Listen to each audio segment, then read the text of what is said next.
Matthew chapter 8, verse 20. Jesus saith unto them, the foxes have holes, the birds of the air have nests, but the Son of Man hath nowhere to lay his head. He subjected himself to human poverty. Listen to me, Happy Valley. There is not a person here today who was as poor as Jesus was. We'd call Jesus today a street person. Be the kind of guy that you'd see hanging around downtown Johnson City with no place to go. Homeless, we'd call him.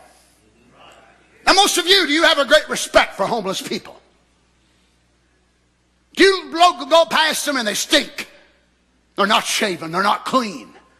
And you look at them and think, oh my sorry thing. You have no idea why that individual's there. Come on, don't sit there with your self-righteous flair to me. But Jesus had no home, no donkeys, no mules, nothing.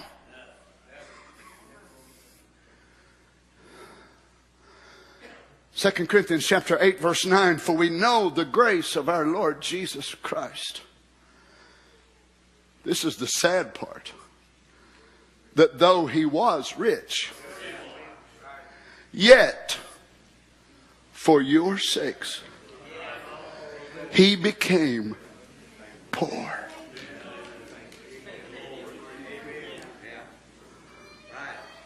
Why was that necessary? Why was it that? Well, couldn't he come a rich man? He could have. But do you think you'd ever convinced us poor folks would be acceptable at the table of a rich man? So he come to the bottom. That way everybody from the bottom up could feel welcome. Glory. He didn't come to the top because you'd never convince those on the bottom that ever be able or worthy to receive it. So he come to the bottom and he said, from the bottom I'll start up. Then the rich, the poor, the middle class, the white collar, the blue collar, the no collar, they'll all be acceptable if they'll accept my mercy. Now friends, this is totally by choice. Totally by choice. This is not made. Totally by choice.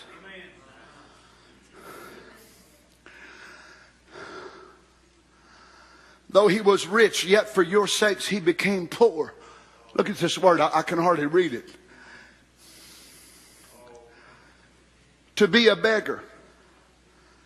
To beg. To be poor. I've stood in India and seen them, thousands, tens of thousands, sleeping in the major cities of Madras, Bombay, changed to Madras, and the other major cities of the world that I've seen. Thousands of them. And if they die, no big deal. They just sweep them up like cattle the next day. Living in cardboard shanties. I mean the main streets of these cities. Jesus, when he come, that would have been the type of person that he would have appeared to be. Jesus would not have looked like I do today with this three-piece suit on. Nice shirt. Nice tie. He would not look like you sisters as far as the type of clothes you have on. Where he could go down and buy you a nice dress and nice pair of shoes. But he condescended to such a place in order to teach us real humility. That it's more than words. That it's actions. Now notice he says that ye through his poverty might be made. Well, couldn't he come and die as a rich man? Apparently not. It was through his poverty. The imagery that was projected through even this social economic weakness. This type of a man as a leader, when the priests are the great rich man, when the high priests are the great men of class.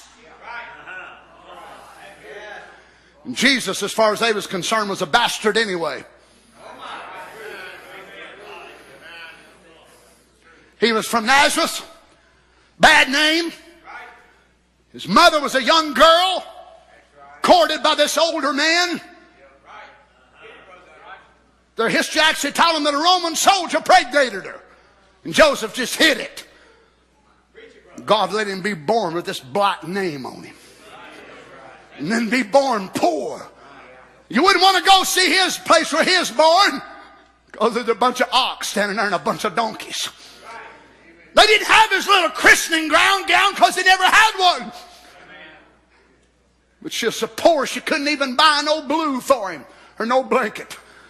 But she took the old ox wrap off of the ox's neck. You imagine that old ox out there sweating and working, ox hair all over it, and she took that and wrapped up her baby. The greatest gift the world had ever known. But it was veiled in weakness, wrapped in weakness, hid in weakness, born under a weak name, born under a bad situation. And God said, out of this, I will start the new creation.